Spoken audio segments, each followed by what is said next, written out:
ઓલો છોકરો વિચાર કરે કે પણ કે છે એટલે શું? કારણ કે આપણે મુસલમાન હતા ને, વર જેનો મુસલમાન એ શું ગણાય? નામે સિદ્દીક અલી. એના બાપાનું નામ કાલી અલી. પણ કરીને છોડી દે. હવે દીકરો 8-9 વર્ષનો સમજણો થયો, એટલે જગન્નાથ ભગવાનને ઓળખતો થયો. બા, હું બહાર જાઉં છું તો બધા મને એમ કહે છે કે તમે મુસલમાન છો, અને તું મને એમ કહે છે કે આપણે બ્રાહ્મણ છીએ, આપણે જગન્નાથ ભગવાનને માનીએ, તો આપણે કેવા છીએ? હવે 8-9 વર્ષના દીકરાને સાચી વાત કહેવાય નહીં, 18 વર્ષનો હોય તો કહેવાય. એટલે માએ એમ કીધું, તને બારના ઉપર વિશ્વાસ છે કે તારી મા ઉપર વિશ્વાસ છે? એટલે કે મા ઉપર. તો કે આપણે કેવા છીએ? કે બ્રાહ્મણ. પણ મારું નામ કેમ સિદ્દીક અલી છે?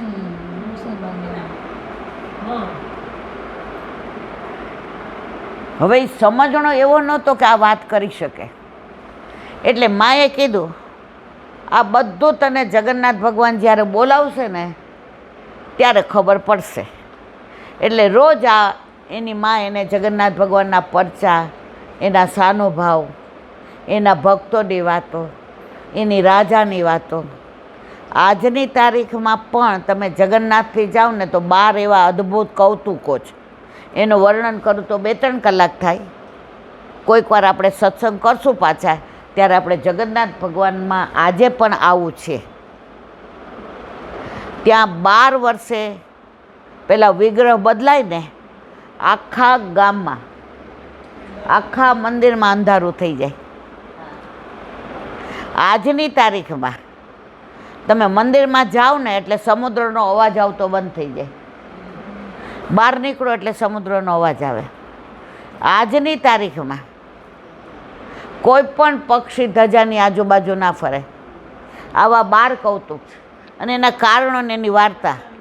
હા, એટલે એ બધું હું તમને કોઈક વાર આપણે 2-3 કલાકનો ટાઈમ હશે ત્યારે કહીશ.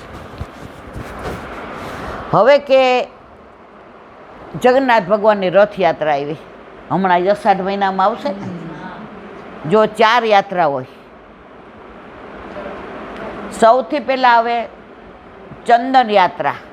અષાઢ મહિનામાં ઠાકોરજીને શું ધરાય? અરે, વૈશાખ મહિનામાં અખાત્રીજે, તો એને શું કહેવાય? ચંદન યાત્રા.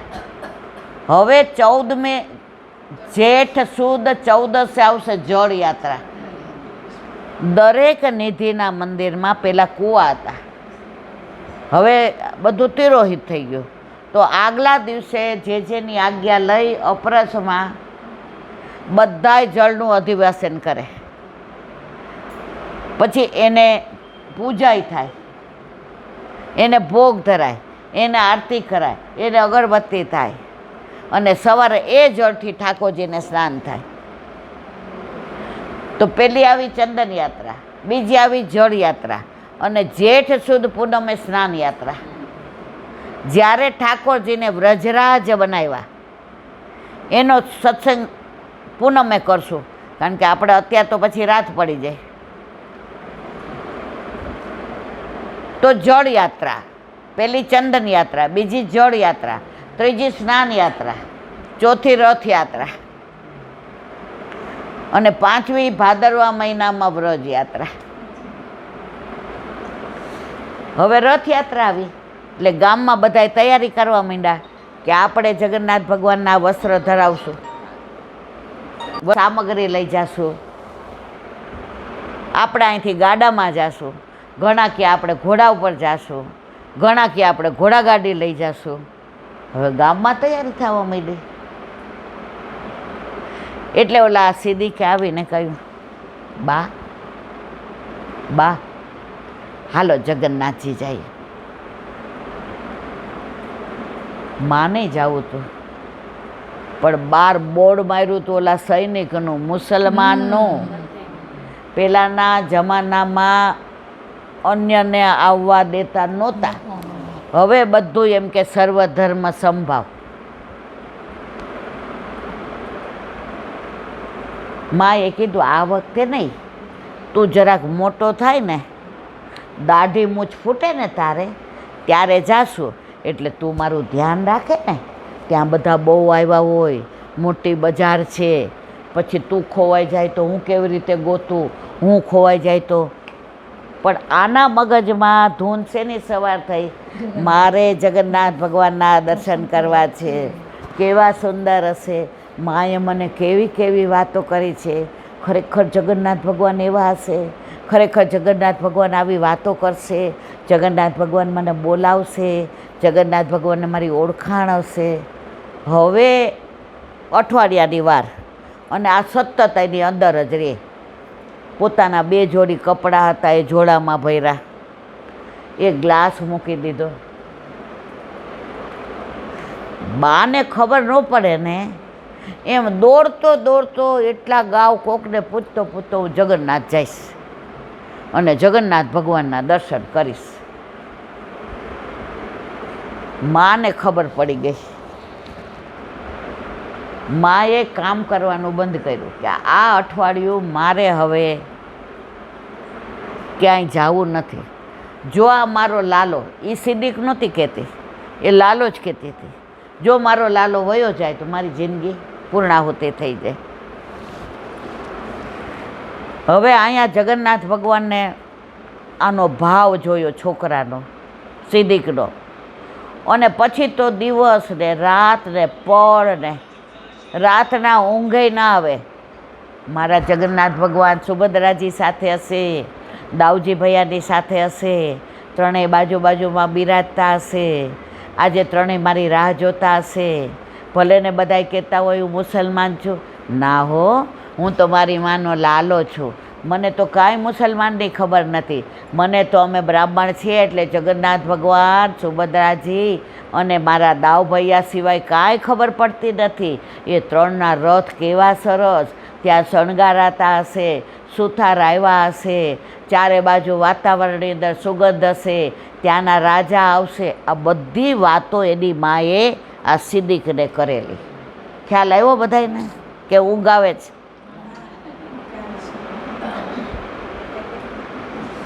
પછી હવે એ દિવસ આવ્યો કયો? રથયાત્રાનો. માએ સિદ્દીકને જવા દીધો નહીં. અહીંયા જગન્નાથ ભગવાનને બસ સતત થાય, લાલો કેમ નો આવ્યો, લાલો કેમ નો આવ્યો. રથમાં બેસાડ્યા અને બહાર થોડે આવી અને રથ અટકી ગયો. લાલાને બોલાવો, લાલાને બોલાવો. હવે શું કરવું?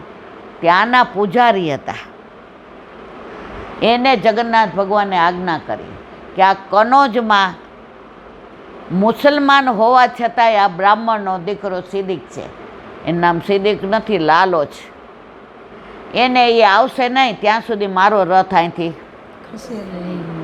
આ સાચી બની ગયેલી હકીકત છે. 2 દિવસે જઈને આવ્યા, કારણ કે પહેલાં તો કાંઈ આવી વ્યવસ્થા હતી નહીં. 2 દિવસ સુધી જગન્નાથ ભગવાન ખાધા પીધા વિના રથમાં બિરાજ્યા અને પોતાના બાળ ભક્તની રાહ જોઈ અને સિદ્દીકને લઈ આવ્યા. એની મા તો રાજી રાજીને રેડ થઈ ગઈ. બારા કરતાં તારી ભક્તિ, માં મારી ભક્તિ આવી નથી, તે મને જગન્નાથ ભગવાન કેવા છે, એનું સ્વરૂપ કેવું છે, એ કેવી લીલા કરે છે, એ વ્રજનો કાનુડો છે, આ બધું તે મને સમજાવ્યું ને તો મારા ચિત્રપટમાં જગન્નાથ ભગવાનનું સ્વરૂપ એવું સ્થિર થઈ ગયું છે કે હું દર્શન કરીશ તો જગન્નાથ ભગવાન એવા જ હશે, પણ હું તને લીધા વિના જઈશ નહીં. અને 2 દિવસે સિદ્દીક આવ્યો ક્યાં? જગન્નાથ ભગવાન પાસે. જગન્નાથ ભગવાનને ભેટી પડ્યો. જગન્નાથ ભગવાનના હાથ ન હોવા છતાં આમ ભેટી પડ્યા. તું આવ્યો, હું તારી જ રાહ જોતો હતો. અને જેવા જગન્નાથ ભગવાન એને ભેટા અને એને વાલ કર્યું. લાલો ત્યાં ને ત્યાં ચરણારવિંદમાં લીલામ પહોંચી ગયા. અને આજની તારીખમાં હા એ રથયાત્રા બીજના દિવસે જેવો રથ નીકળે એ સિદ્દીકની સમાધિ છે ત્યાં. એ સમાધિ પાસે જગન્નાથ ભગવાનનો રથ ઊભો રહે અને જગન્નાથ ભગવાન સિદ્દીક સામે દ્રષ્ટિ કરે અને પછી બધાય દર્શન કરે ત્યાં સુધી રથ આગળ જાતો. જેણે દર્શન ન કર્યા હોય એ રથયાત્રામાં જાઓ ત્યારે આ દર્શન મારા વાલા કરજો. આજની તારીખમાં પણ આ બધું બને છે, પણ તમારી શ્રદ્ધા, તમારો વિશ્વાસ, તમારી નિષ્ઠા દ્રઢ હોવી જોઈએ. આપણે હલી જઈએ ને, આપણે કેમ હલી જઈએ છીએ નથી. જો આપણને કાંઈ થાય કે ઘરમાં કાંઈ પ્રોબ્લેમ આવે, મનમાં વ્યથા થાય, ઠાકોરજી ઓછા યાદ આવે, કયા ડૉક્ટર હારા થાય કે નહીં આવું બધું. એટલે હજી જો ડૉક્ટરને બનાવવાવાળા કોણ? હમણાં અમે 10 દિવસ પહેલાં બતાવ્યા. હજી મારે 9-10 જાતની ગોળીઓ, કારણ કે હજી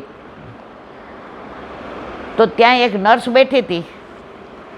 એ કે સાહેબ તમને મળી ગયા ને એટલે તમે બચી ગયા. મેં ના એવું નહીં. મેં કીધું સાહેબ એટલે મળ્યા કે મારા ઠાકોરજીએ મને બચાવવી હતી એટલે નિમિત્ત સાહેબને બનાવ્યા. તો એ ડૉક્ટરે એટલા સારા. એ કે આંટી તમારી વાત 100% સાચી છે. અહીંયા આવે છે એ બધાને કંઈ આમ બચાવી નથી શકતા. જેને ઠાકોરજીએ બચાવવા હોય ને એના જ અમે નિમિત્ત બનીએ છીએ. બાકી ઘણાય જતા રહીએ છીએ. હવે મને જ્યાં હતી ને હું આઈસીયુમાં, એમાં ઘણાય વયા જતા હતા. બાપા આમ રાતના ફાટી પડતી હતી. પણ વલ્લભ શ્રીમદ વલ્લભ, બસ કે તારે બચાવી હશે તો દુનિયાનું કોઈ મારી નહીં શકે, અને તારે લઈ જાવી હશે દુનિયાનો કોઈ ડૉક્ટર હજી એવો પેદા થયો નથી કે જે બચાવી શકે. તો સત્સંગ વસ્તુ એવી છે. મને એમ થાય કે સવાર સુધી હું બોલે રાખું, પણ તમને એવું ન થાય કે સવાર સુધી સાંભળે રાખીએ, કારણ કે બધાય પોતાના પરિકરને સમજીને આવ્યા છે. બધા પોતાની જવાબદારી. અને ઠાકોરજીએ વલ્લભે કહ્યું જ છે કે સંસારમાં રહીને શ્યામને ભજાય, સંસાર છોડીને શ્યામને ભજાય નહીં. પણ શ્યામને કાંઈ કહેવાય નહીં.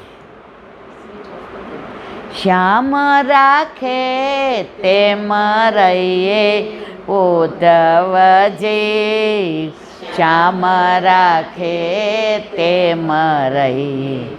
મારા શ્યામને કાંઈ નવ કહીએ ઉદ્ધવજી, શ્યામ રાખે તેમ રહીએ. ગોપીઓ એક જ વાક્ય કીધું. ઉદ્ધવજી જાતા હતા, 2 કલાકમાં આવું છું કહીને 6 મહિના રોકાણા. આવ્યા હતા કૃષ્ણ કૃષ્ણ કરતા, ગયા ગોપી રાધે રાધે કરતા. ઠાકોરજીને જઈને આવડી સંભળાવી. આવા નિષ્ઠુર છો, આવા કપટી છો. આ ગોપીઓનો આવો પ્રેમ છોડી, નંદ બાબા યશોદાજીનો આવો પ્રેમ છોડી તમારો જીવ કેમ આયલો મથુરા આવતા? ઠાકોરજી કે ઉધો સુધો હો ગયો. જેના માટે મોકલો તો જ્ઞાનનું અભિમાન હતું, કારણ કે બૃહસ્પતિનો શિષ્ય હતો અને એને એમ હતું કે આહા પરબ્રહ્મને, આ તો વ્યાપક છે ને, આ તો બધી આહિરાણીઓ ને બધી ગંધારી ને આ બધી આમ.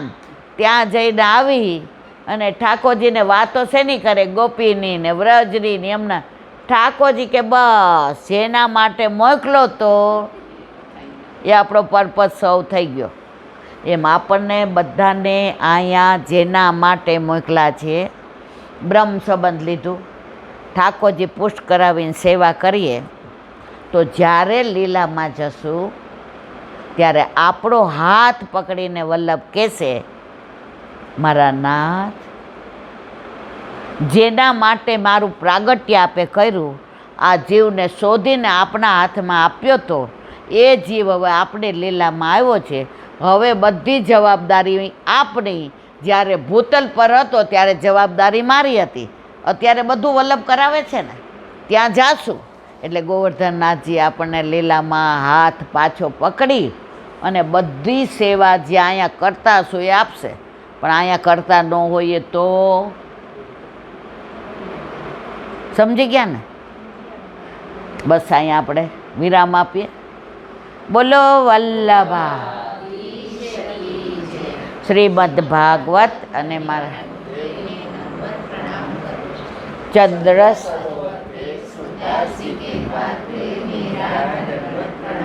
સુર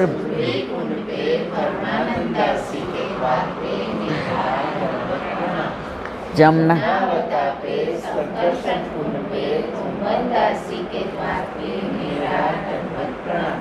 બિલશું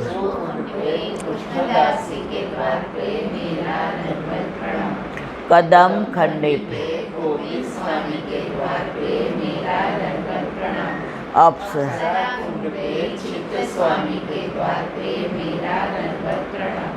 मानसी गंगा पे नंददा रुद्र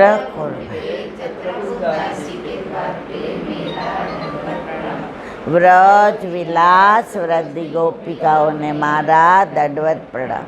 હે વલ્લભ, સવારથી અત્યાર સુધી સેવા સ્મરણ સત્સંગ જે પણ તે કરાવ્યું તે તારા ચરણારવિંદમાં સમર્પણ કરું છું.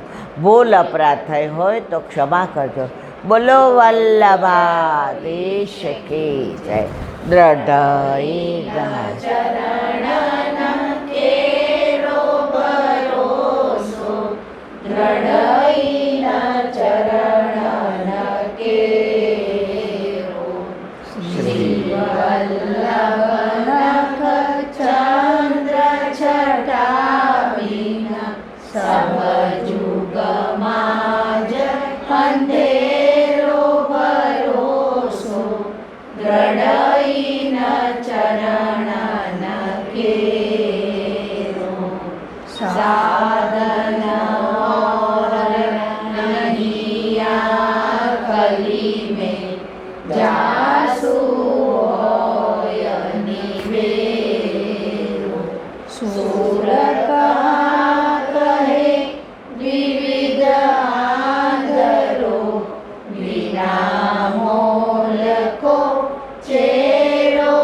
શ્રી વલ્લભાધીશ કી જય. આજનો આ સત્સંગ મારા વલ્લભના ચરણારવિંદમાં સમર્પણ કરું છું.